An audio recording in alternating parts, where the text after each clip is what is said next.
In 1991, two hikers crossing a melting glacier in the Alps found a body frozen into the ice.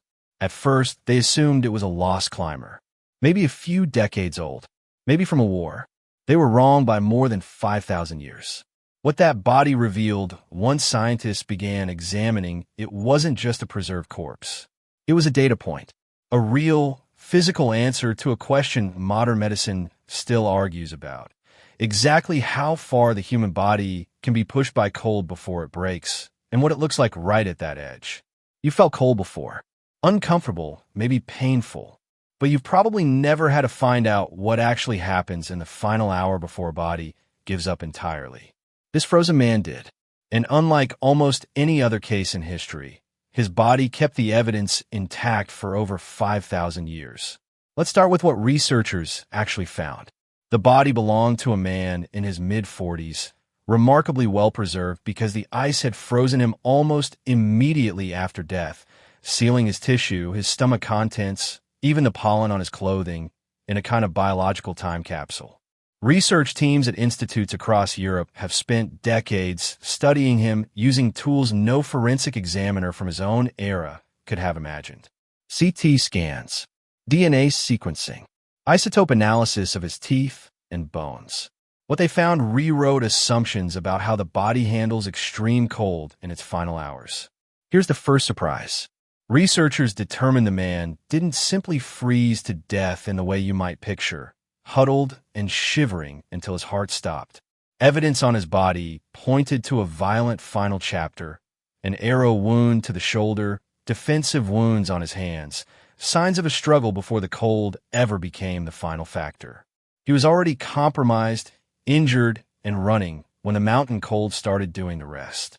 That detail matters more than it seems, because the body's cold threshold isn't a fixed number.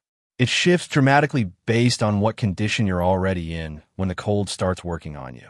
An injured, exhausted, blood-loss body reaches hypothermia's tipping point far faster than a healthy one. Cold rarely kills entirely on its own. It kills by exploiting whatever weakness got there first. Doesn't that change how you picture cold-related death? Most people imagine hypothermia as a slow, gentle fade. Sleepy, peaceful even. But researchers studying hypothermia's actual progression describe something closer to a system shutting down room by room, not all at once and not gently. Here's how it happens. And this is where the Alps discovery lines up almost exactly with what emergency medicine researchers have documented in modern hypothermia cases. First, the body sacrifices its extremities. Blood vessels in the hands, feet, ears, and nose constrict hard, redirecting blood toward the vital organs of the body's core. This is why frostbite starts at the fingertips and not the chest. The body is making a ruthless triage decision, protecting the heart and brain by starving everything else. Next comes the shivering, violent and involuntary, an attempt to generate heat through muscle movement. But shivering itself burns enormous energy. If the body can't rewarm faster than the cold keeps draining it, the shivering eventually stops. Not because the person got warmer, because the body ran out of fuel to keep shivering at all. That's the moment researchers flag as one of the most dangerous and most misunderstood in the entire process. When shivering stops, people often assume the worst has passed because the person seems to calm down.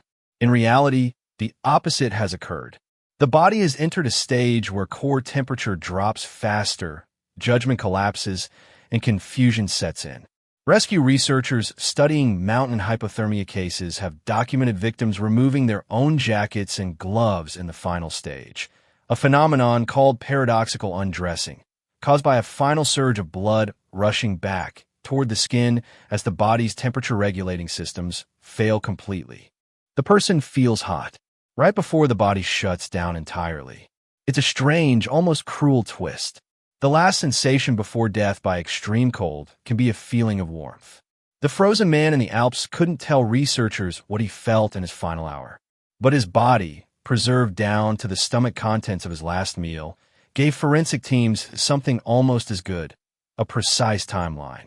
Analysis of his last meal showed he had eaten shortly before death, meaning his body still had fuel available.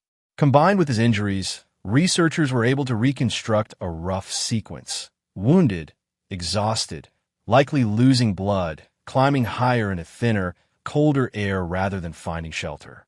Every choice in that sequence accelerated the exact triage process his body was forced into. Why does any of this matter to you? Sitting somewhere far from any glacier. Because your body still carries the exact same triage system. Every time you step outside on a bitterly cold day and feel your fingertips go numb before anything else, you're watching a 5,000-year-old survival mechanism activate in real time. The same constriction, the same sacrifice of your extremities to protect your core.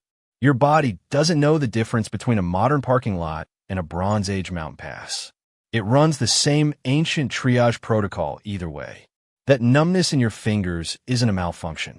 It's your body making the same ruthless decision that kept a species alive through ice ages, glacial winters, and mountain crossings for tens of thousands of years. There's something almost humbling in that. You live in a world of heated buildings, waterproof jackets, and weather apps that warn you 3 days in advance. But strip all of that away, and your body still runs the identical emergency protocol as a man who died on a mountainside more than 5,000 years before you were born.